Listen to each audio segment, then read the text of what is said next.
देखो divergent sequence, convergent sequence ये कर लिया हमने। उसके बाद नेक्स्ट क्या आता है, ओसिलेटरी सीक्वेंस। ओसिलेटरी सीक्वेंस के बारे में मैंने बताया था आपको, बस थोड़ा सा बताया था, है ना।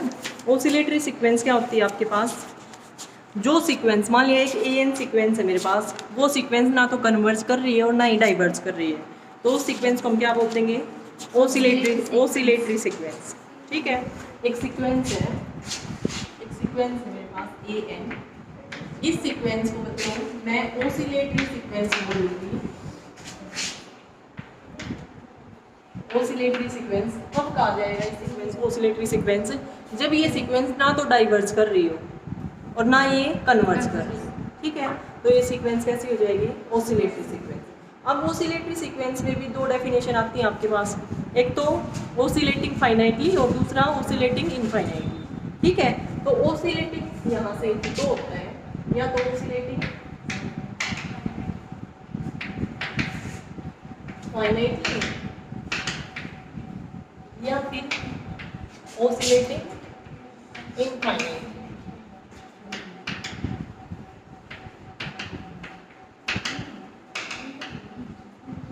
तो देखो ओसिलेटिंग फाइनाइटली, मान लिया एक ए एन एक सीक्वेंस है, उसको ओसिलेटिंग फाइनाइटली कब कहा जाएगा, जब वो सीक्वेंस ओसिलेटरी तो होनी चाहिए, साथ में अगर बाउंडेड भी है तो क्या बोल देंगे, ओसिलेटिंग फाइनाइटली सीक्वेंस है ये। ठीक है, मतलब ओसिलेटिंग फाइनाइटली कब बनेगी, एक तो आपके पास क्या हो, ओसिलेटरी हो प्लस बाउंडेड। ठीक है, तो हम बोल देंगे कि वो सीक्वेंस कैसी है आपके पास, ओसिलेटिंग फाइनाइटली। उसके बाद आता है ओसिलेटिंग इनफाइनाइटली। ओसिलेटिंग इनफाइनाइटली कब कहा जाएगा सीक्वेंस को, जब आपके पास सीक्वेंस ओसिलेटरी तो हुई और साथ में क्या हो, अनबाउंडेड, तो उस सीक्वेंस को हम क्या बोल देंगे बच्चों, ओसिलेटिंग इनफाइनाइटली सीक्वेंस। ठीक है, फर्स्ट डेफिनेशन जो है, a sequence a n is said to be oscillatory if it is neither convergent nor divergent, बता चुकी हूँ मैं।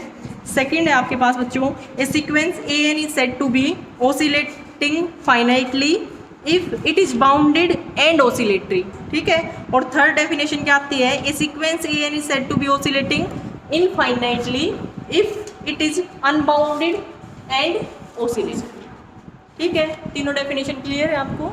उसके बाद अगर मैं एग्जाम्पल लेना चाहूँ बच्चों, तो एग्जाम्पल देखो, ओसिलेटिंग फाइनाइटली का एग्जाम्पल दूंगी मैं पहले आपको। एक सीक्वेंस लिखी मैंने, -1⁻n इंटू 3, ये एक सीक्वेंस ले ली बेटा।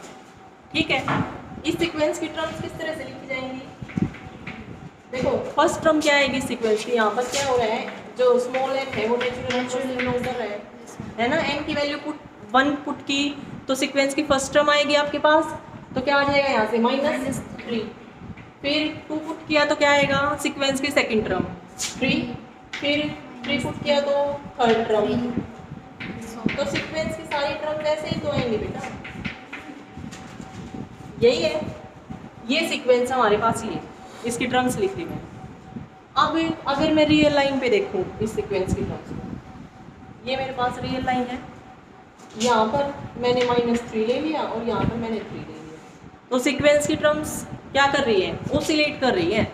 एक बार 3 पे देखो, फर्स्ट टर्म 3, फिर 3, नहीं पहले -3 फिर 3, फिर -3 फिर 3, फिर -3 फिर 3, ऐसे ही चल रही है ना, तो ओसिलेट कर रही है यहाँ पे, है ना। मतलब क्या ये सीक्वेंस कन्वर्ज कर रही है, कन्वर्जेंट सीक्वेंस कब होती है, डेफिनेशन बताई थी ना मैंने आपको, तो कन्वर्जेंट तो नहीं है ये सीक्वेंस, कन्वर्जेंट नहीं है, क्या ये सीक्वेंस डाइवर्जेंट है, ना तो ये प्लस इन्फिनिटी को डाइवर्ज कर रही है, ना ये माइनस इन्फिनिटी को डाइवर्ज कर रही है, तो ये डाइवर्जेंट भी नहीं है। और ओसिलेटिंग सीक्वेंस की डेफिनेशन मैंने अभी आपको बताई, क्या डेफिनेशन थी, कि अगर कोई सीक्वेंस ना तो कन्वर्ज कर रही है ना डाइवर्ज कर रही है, तो उस सीक्वेंस को हम क्या बोलते हैं, ओसिलेटरी सीक्वेंस। ठीक है, तो ये तो पता चल गया ये सीक्वेंस कैसी है, ओसिलेटरी सीक्वेंस है। अब ये देखेंगे कि क्या ये सीक्वेंस ओसिलेटिंग फाइनाइटली है या फिर ओसिलेटिंग इनफाइनाइटली है। तो ओसिलेटिंग फाइनाइटली में मैंने क्या बताया आपको कि ओसिलेटरी हो, तो ओसिलेटरी तो होगी, इसमें भी ओसिलेटरी है, बस आपको ये चेक करना है बाउंडेड और अनबाउंडेड, क्या ये सीक्वेंस बाउंडेड है,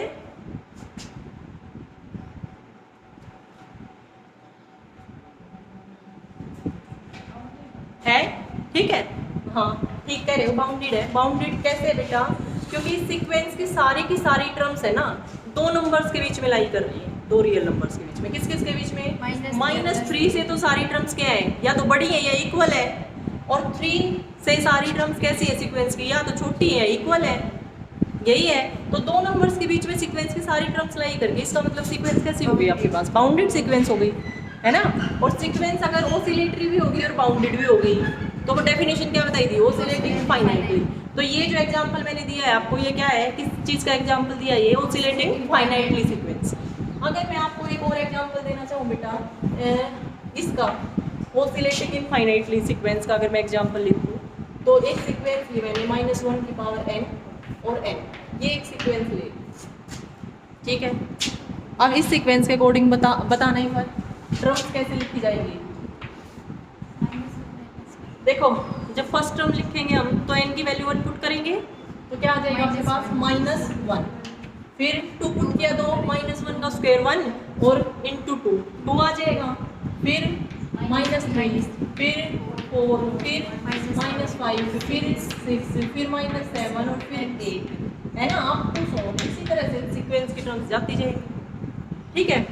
अब उसके आगे देखो, ये चेक करेंगे क्या ये सीक्वेंस हमारी कन्वर्जेंट है, डाइवर्जेंट है या फिर ओसिलेटरी है। और अगर ओसिलेटरी भी है तो ओसिलेटरी में भी दो केस हमें ये है, ओसिलेटरी फाइनाइटली और ओसिलेटिंग इनफाइनाइटली, ठीक है। तो देखो सीक्वेंस की टर्म्स इस तरह से है।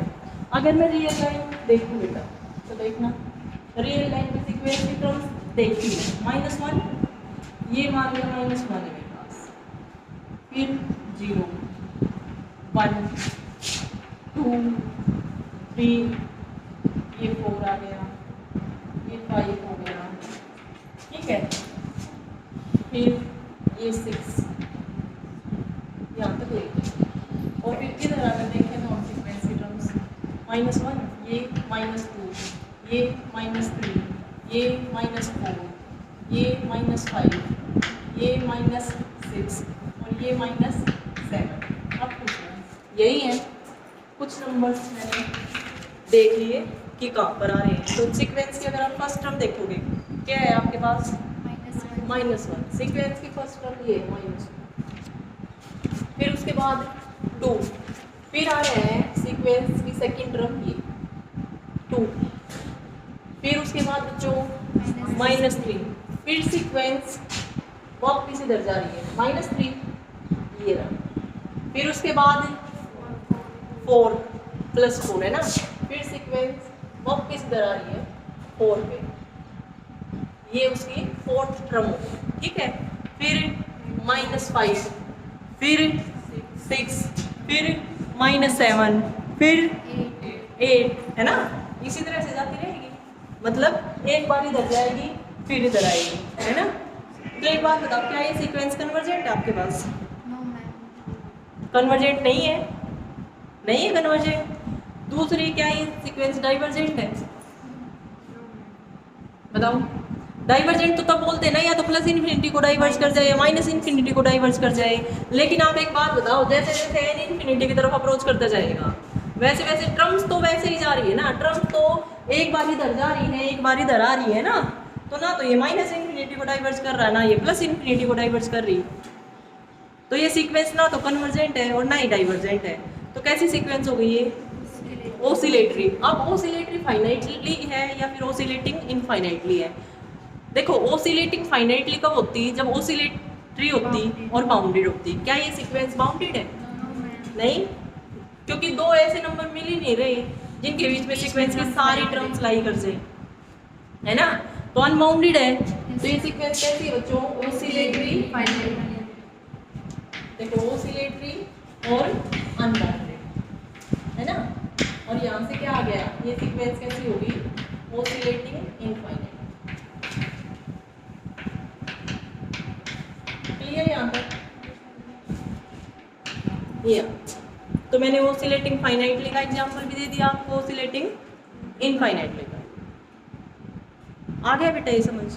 उसके बाद नेक्स्ट जो है आपके पास नल सीक्वेंस। नेक्स्ट जो आता है वो है आपके पास नल सीक्वेंस की डेफिनेशन।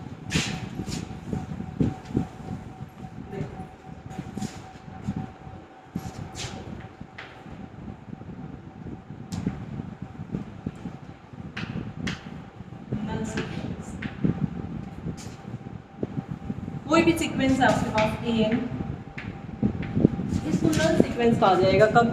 जब ये सीक्वेंस किसको कन्वर्ट कर जाए? जीरो। ठीक है, अगर ये जीरो को कन्वर्ट कर रही है ना तो इस ए एन सीक्वेंस को क्या कहेंगे कि ये नल सीक्वेंस है। ठीक है, A sequence AN is said to be null sequence if AN converges to 0. Example अगर आप देना चाहो नल सीक्वेंस के तो एग्जाम्पल देखो 1/n स्क्वायर लिख दिया है। सीक्वेंस की टर्म्स किस तरह से लिखी जाएंगी बेटा? n की वैल्यू 1 पुट की तो 1, 2 पुट की तो 1/4, 3 पुट किया तो 1/9, 1/16 अप टू so on। ठीक है, जैसे जैसे n इन्फिनिटी की तरफ अप्रोच करेगा 1/n स्क्वायर किसकी तरफ अप्रोच कर जाएगा? जीरो की तरफ, है ना? तो अगर आप लिमिट भी लगाओगे या तो वैसे देख लो रियल लाइन पे बना के 1, 1/4 है ना, जीरो के नज़दीक होते जाएंगे नंबर्स जैसे जैसे n इन्फिनिटी को टाइम करेगा। या फिर आप क्या करो, limit n tends to infinity, देखो 1/n स्क्वायर, क्या आंसर आया? एक फाइनाइट नंबर आ गया। तो इसका मतलब सीक्वेंस हमारी कैसी है? Convergent sequence. और किसको कन्वर्ज कर रही है? जीरो को। ये सीक्वेंस जीरो को कन्वर्ट कर रही है तो इसका मतलब कैसी सीक्वेंस होगी? नल सीक्वेंस। ठीक है, और एग्जांपल लिख दो बच्चों, 1/2n, 1/n, है ना? कितने भी एग्जांपल लिख दो आप नल सीक्वेंस के, जो भी सीक्वेंस जीरो को कन्वर्ट कर रही है वो सारी की सारी क्या है? Null sequence. उसके बाद आती है theorem, a sequence an is a null sequence if and only if mod an, जो सीक्वेंस बनेगी आपकी वो नल सीक्वेंस हो। इफ एंड ओनली की है थ्योरम है, अगर an कन्वर्ज कर रही है जीरो को, मतलब अगर an सीक्वेंस नल सीक्वेंस है तो मोड an सीक्वेंस जो बनेगी ना वो भी आपकी नल सीक्वेंस होगी। प्रूफ दिखा देखो एक बार, ए सीक्वेंस an थ्योरम जो है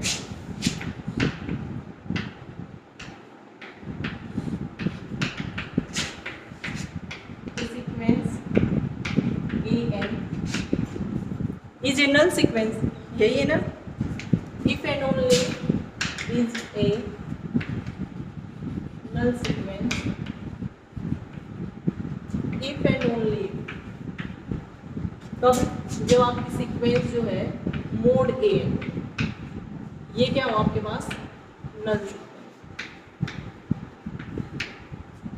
ठीक है, ये थ्योरम आपके पास है, sequence an is a null sequence if and only if mode an से जो सीक्वेंस बनेगी वो नल सीक्वेंस।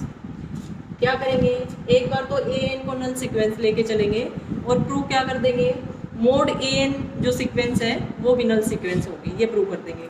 कन्वर्स पार्ट में क्या लेके चलेंगे कि ये एक नल सीक्वेंस है और प्रूव क्या कर देंगे, an सीक्वेंस जो है वो भी नल सीक्वेंस। नल सीक्वेंस का मतलब कि जीरो को कन्वर्ट कर रही है सीक्वेंस। ठीक है, देखो प्रूफ देखो,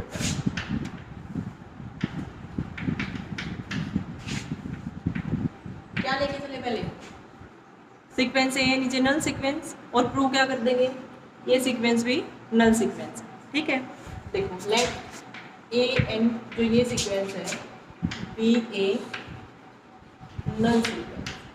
अगर ये सीक्वेंस नल सीक्वेंस है, इस बात से क्या समझते हो आप कि जो ये an सीक्वेंस है ये जीरो को कन्वर्ट कर रही है, ये सीक्वेंस जीरो को कन्वर्ट कर रही है।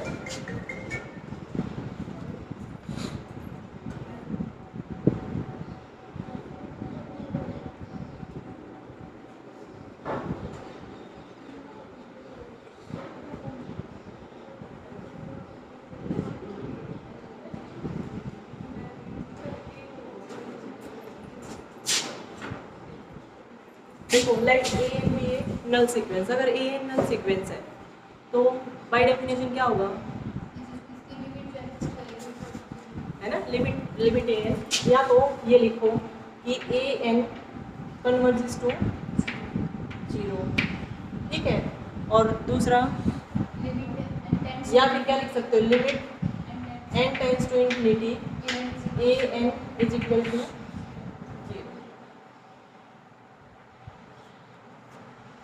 यही है। प्रूफ क्या करना है बच्चों, यहाँ पे लिख देती हूँ, प्रूफ क्या करना है कि जो हमारी ये सीक्वेंस बनेगी ना मोड ए एन, ये सीक्वेंस क्या होगी आपकी नल सीक्वेंस या फिर ये जीरो को कन्वर्ट करेगी। ये हमें प्रूव करके दिखाना है। अब ए एन सीक्वेंस जीरो को कन्वर्ट कर रही है तो बाय डेफिनेशन क्या होगा, for given epsilon greater than 0 there exists a positive integer m such that mod a n minus 0 is less than epsilon for all n greater than equal to m। यही है definition पढ़ के आए हो आप। तो यहाँ से हम क्या लिख सकते हैं, for given epsilon greater than 0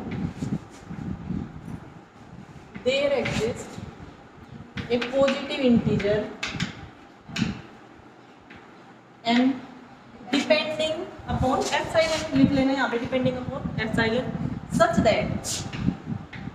that mod a n minus 0 is less than epsilon for all n greater than equal to n। ये होगा ठीक है। मतलब अगर a n 0 को कन्वर्ट कर रही है तो बाय डेफिनेशन क्या होता है, गिवन एप्सिलॉन ग्रेटर देन 0 के लिए एक पॉजिटिव इंटीजर m ऐसा जरूर एग्जिस्ट करना चाहिए जो कि किस पे डिपेंड कर रहा है, आपके पास एप्सिलॉन पे डिपेंड करे, such that mod a n minus l is less than epsilon for all n greater than equal to m। ठीक है। अब उसके बाद देखो प्रूव क्या करना है, मोड a n जो सीक्वेंस आपकी वो जीरो को कन्वर्ट कर जाए।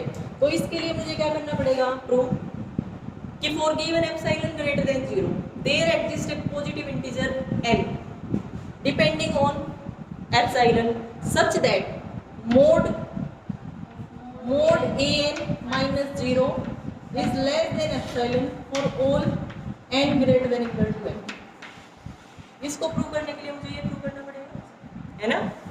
अब यहाँ से ये गिवन है मेरे पास, है ना, ये गिवन था क्योंकि ए एन तो जीरो को कन्वर्ट कर रही है, जीरो को कन्वर्ट कर रही है तो कन्वर्जेंट की डेफिनेशन लगाई है मैंने। अब कन्वर्जेंट की डेफिनेशन लगाने से ये आ गया मेरे पास ये कंडीशन, यहाँ से मुझे यहाँ तक पहुँचना है, ये प्रूव करके दिखाना। तो आप एक बात बताओ, इसको मैं क्या लिख सकती हूँ, mod a n is less than epsilon for all n greater than equal to n, लिख सकते हैं। यहाँ तक आ गया सबको समझ। आगे देखो,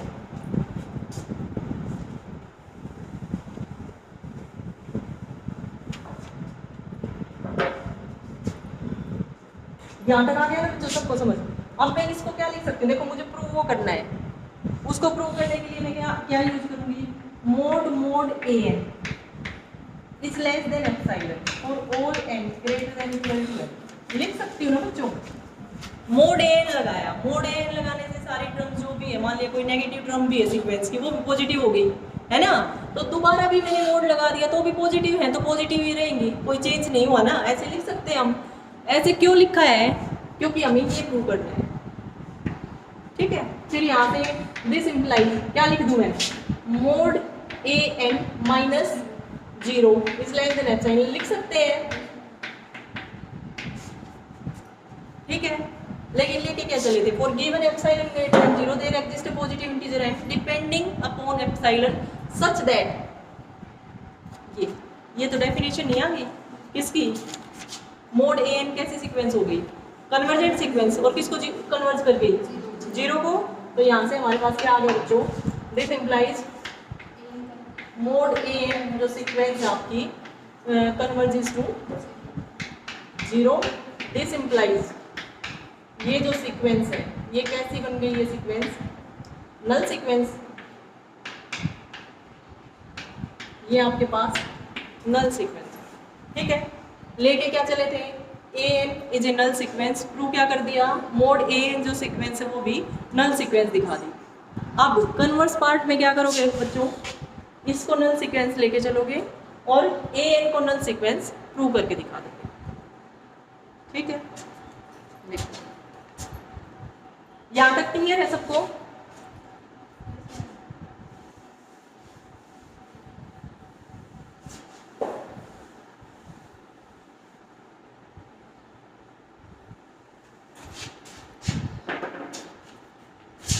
कन्वर्स पार्ट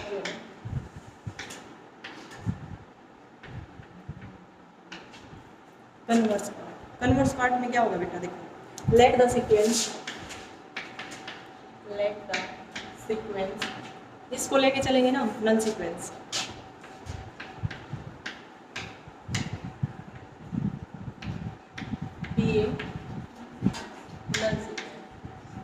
ये नल सीक्वेंस है। इस बात से क्या समझते हो आप, ये जीरो को कन्वर्ट कर रही है, जीरो को कन्वर्ट कर रही है, तो मैं ये भी लिख सकती हूँ limit n tends to infinity mod an is equal to 0, लिख सकते हैं यहाँ से।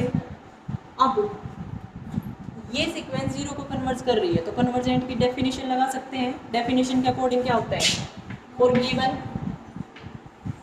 Given epsilon greater than 0 there exists a positive integer small m depending upon epsilon such that mod क्या आएगा, mod an minus 0 is less than epsilon for all n greater than equal to m। ठीक है, देखो ये sequence नल sequence लेके चले तो नल sequence की ऐसे भी लिख सकते हैं कि an जो मोड an जो सीक्वेंस है वो आपकी कन्वर्ट कर रही है जीरो को, या फिर limit n tends to infinity mod an is equal to 0। अब अगर ये सीक्वेंस जीरो को कन्वर्ट कर रही है तो बाय डेफिनेशन ये होना चाहिए आपके पास, हमने डेफिनेशन लगा दी।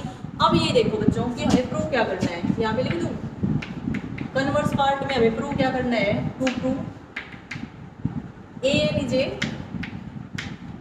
नल सीक्वेंस, या फिर जो an सीक्वेंस है ये जीरो को कन्वर्ट करेगी। ठीक है, अब जीरो को कन्वर्ट करेगी तो बाय डेफिनेशन क्या होना चाहिए, for given epsilon greater than 0 there exist a positive integer small m depending on epsilon such that mod an minus 0 is less than epsilon for all n greater than equal to m। यही prove करना पड़ेगा, given जो था उससे हम यहाँ तक आ गए। ठीक है, नेक्स्ट में क्या लिखोगे आप, mod an is less than epsilon for all n greater than equal to m। ठीक है, फिर नेक्स्ट दो बार मोड लगा हुआ है, एक बार लगाओ टर्म तो सारी पॉजिटिव हो ही गई, तो यहाँ से मैं क्या करूँ, mod an is less than epsilon for all n greater than equal to m। और फिर नेक्स्ट में क्या लिख दूंगी, mod an minus 0 is less than epsilon for all n greater than equal to m। और यहाँ से तो हम ये लेके चले थे कि for given epsilon greater than 0 there exist a positive integer m depending upon epsilon such that mod an minus 0 is less than epsilon for all n greater than equal to m। ये तो किसकी definition आ गई, convergent की। an sequence किसको convert कर गई, zero को। अगर an सीक्वेंस जीरो को कन्वर्ट कर गई इसका मतलब an सीक्वेंस कैसी होगी, नल sequence.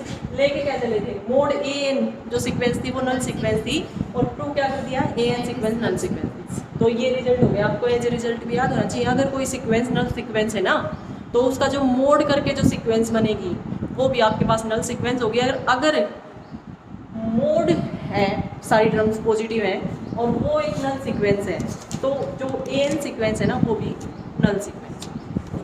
If and only if का रिजल्ट है। आ गया समझिए। देखो नल सीक्वेंस में क्या हमने कुछ एक्स्ट्रा किया है, नल सीक्वेंस में तो कन्वर्जेंट अगर जीरो को कन्वर्ट कर जाए तो उस सीक्वेंस को नल सीक्वेंस बोल देते हैं बस, है ना। और कन्वर्जेंट या कन्वर्जेंट में जो क्वेश्चन है बाय डेफिनेशन भी वो हम कर ही चुके हैं पहले।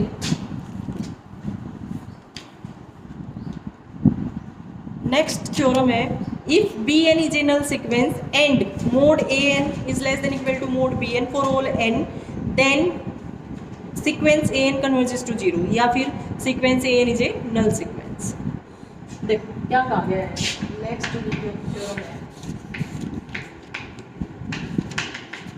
जो नेक्स्ट थ्योरम है बच्चों वो है, इफ bn जो सीक्वेंस है अगर ये एक नल सीक्वेंस आपका is a null sequence and और क्या दे रखा है, mod an is less than equal to mod bn for all n। इसका मतलब कि जब आप n की वैल्यू 1 लोगे, n तो नेचुरल नंबर से बिलोंग कर रहा है ना, अगर आपने n की वैल्यू ली बच्चों 1 ली तो मोड a1 जो आपकी ये टर्म है ना मोड A1, वो क्या होगी less than equal to mod B1, ठीक है। फिर आपने n की वैल्यू ली 2, उसके लिए भी क्या होगा mod A2 is less than equal to mod B2, फिर n की वैल्यू ली 3, mod A3 is less than equal to mod B3 up to so, ठीक है। मतलब for all n natural number से बिलोंग कर रहा है, सेट ऑफ नेचुरल नंबर से, तो उसके लिए ये कंडीशन सेटिस्फाई होनी चाहिए आपकी। Then an converges to 0, then sequence an converges to 0, या फिर ये भी बोल सकता है कि जो सीक्वेंस an है वो आपकी नल सीक्वेंस है। थ्योरम की जो स्टेटमेंट है वो है, अगर आपके पास bn एक नल सीक्वेंस है, bn कन्वर्ज कर रही है 0, ठीक है, और साथ में ये कंडीशन है कि mod an is less than equal to mod bn for all n, then क्या होगा जो सीक्वेंस an है ना वो भी आपके पास क्या हो जाएगी नल सीक्वेंस, या वो भी 0 को कन्वर्ज कर जाएगी। ये आपको प्रूव करके दिखाना है। अब देखो प्रूफ देखो,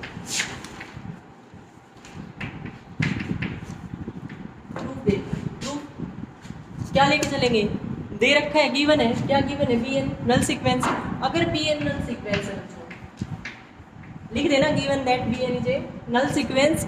अगर नल सीक्वेंस है तो bn कन्वर्ज करेगी 0 को by definition of null sequence.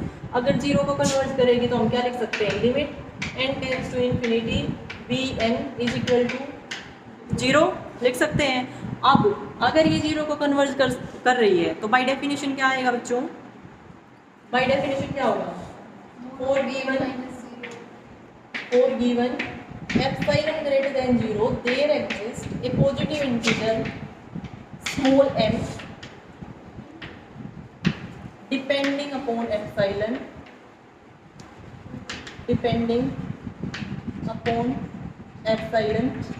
such that क्या आ गया आपके पास mod bn minus 0 is less than epsilon for all n greater than equal to n। अगर bn सीक्वेंस 0 को कन्वर्ज कर रही है तो बाय डेफिनेशन ये होना चाहिए आपके पास, क्लियर यहाँ पे। अब हमें प्रूव क्या करना है बच्चों कि an नल सीक्वेंस हो जाए या an 0 को कन्वर्ज कर जाए। उसके लिए क्या प्रूव करना पड़ेगा, इसके लिए मुझे क्या प्रूव करना पड़ेगा, for given epsilon greater than 0 there exists a positive integer m depending upon epsilon such that mod an minus 0 is less than epsilon for all n greater than equal to n। यही prove करना पड़ेगा।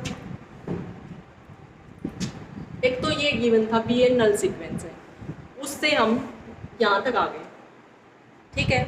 एक चीज और given है कि mod an is less than equal to mod bn for all n, ये भी गिवन है आपके पास है ना, ये भी गिवन है।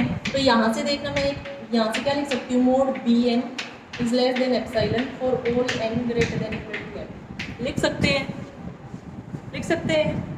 अब एक चीज और गिवन है, गिवन क्या है, mod an is less than equal to mod bn for all n, ये भी गिवन है, लिख देना गिवन दैट। अब यहाँ पे हम क्या लिख सकते हैं, देखो mod an is less than equal to mod bn, given है, ठीक है। बट मोड bn तो लेस देन एप्सिलॉन से है ना, तो मोड bn तो एप्सिलॉन से लेस है for all n greater than equal to n, ठीक है। यहां से क्या आ गया बच्चों,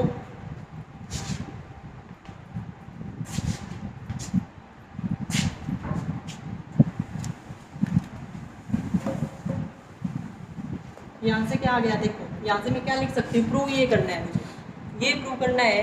तो जो मोड an है वो तो लेस देन एप्सिलॉन आएगा ही, तो यहाँ से हमारे पास आ गया mod an is less than epsilon for all n greater than equal to n। यहाँ से mod an minus 0 less than epsilon for all n greater than equal to n।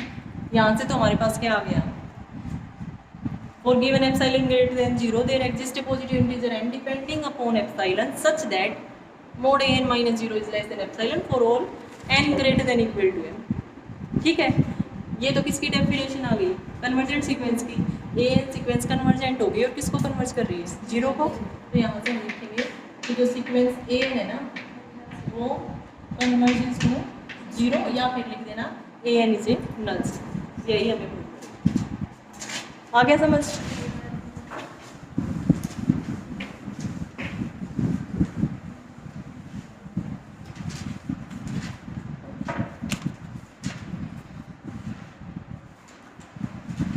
एक नोट लिखा हुआ है, वो भी देख लेना, उसका काउंटर एग्जाम्पल भी गिवन है आपके पास। मतलब ये तो देखो क्या था कि अगर आपके पास बी एन नल सीक्वेंस है और mod a n is less than equal to mod b n for all n है, तो आपके पास क्या होगा, जो ए एन सीक्वेंस होगी वो भी नल सीक्वेंस होगी, है ना, मतलब वो भी कन्वर्ज कर रही होगी जीरो को, उसी नंबर को। बट अगर आपके पास बी एन एक किसी एल नंबर को कन्वर्ज कर रही है, नॉन जीरो नंबर, जीरो नहीं, इसमें तो जीरो को कन्वर्ट कर रही थी, नल सीक्वेंस लेके चले थे, लेकिन अगर आपके पास ये आ जाए ना नॉन जीरो नंबर को कन्वर्ट कर रही है, तो उस केस में बी एन, मतलब हम ऐसा एग्जांपल ला सकते हैं, b n is equal to 1 ये ले लिया, b n is equal to 1 लिया तो बी एन तो एक कन्वर्जेंट सीक्वेंस बन गई, और ए एन हमने लिया -1 रेज टू पावर एन, वो क्या हो गई, वो तो कन्वर्ज नहीं कर रही ना, वो तो ऑसिलेटिंग फाइनाइटली सीक्वेंस है। मतलब बी एन हमने ली 1, ठीक है, for all n belongs to negative, तो यहाँ से जो सीक्वेंस बनी वो क्या बन गई, 1 1 1 कॉन्स्टेंट सीक्वेंस बन गई ना। किसको कन्वर्ट कर रही है सीक्वेंस, 1 को कन्वर्ट कर रही है, मतलब 1 नॉन जीरो नंबर है। तो पिछले रिजल्ट में तो ये था कि अगर बी एन नल सीक्वेंस है, जीरो को कन्वर्ट कर रही है, और साथ में आपके पास क्या कंडीशन होनी चाहिए, mod a n is less than equal to mod b n for all n, एक कंडीशन ये थी, है ना। तो मुझे ए एन इस तरह से लेना है जो इस कंडीशन को भी सेटिस्फाई करे। ए एन मैंने ले लिया, let a n is equal to -1 raise to power, ठीक है। तो यहाँ से जब मैं ए एन सीक्वेंस की टर्म्स लिखूंगी बच्चों, तो क्या आएगा, -1 1 -1 1 अप टू 4, ऐसे ही है ना। अब क्या ये सेटिस्फाई हो रही है ये कंडीशन, देखो मोड ए वन करोगे तो मोड -1 आएगा, 1 is less than equal to 1 हो गया, फिर सेकेंड टर्म है 1 का mod 1 is less than equal to 1, फिर -1 का mod less than equal to 1, ऐसे ही है। तो ये कंडीशन सेटिस्फाई हो रही है आपकी, और साथ में बी एन कन्वर्ट कर रहा है 1 को, ठीक है। बट जो ये ए एन है, ये तो कैसी सीक्वेंस है बच्चों, अभी मैंने एग्जांपल दिया था आपको थोड़ी देर पहले, ऑसिलेटिंग फाइनाइटली,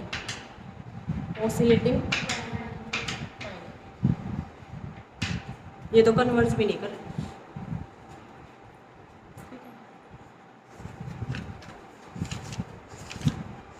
नेक्स्ट आपके पास कन्वर्जेंट तक आपने कर लिए होंगे क्वेश्चंस, है ना। उसके बाद आता है डाइवर्जेंट सीक्वेंस के एग्जांपल्स।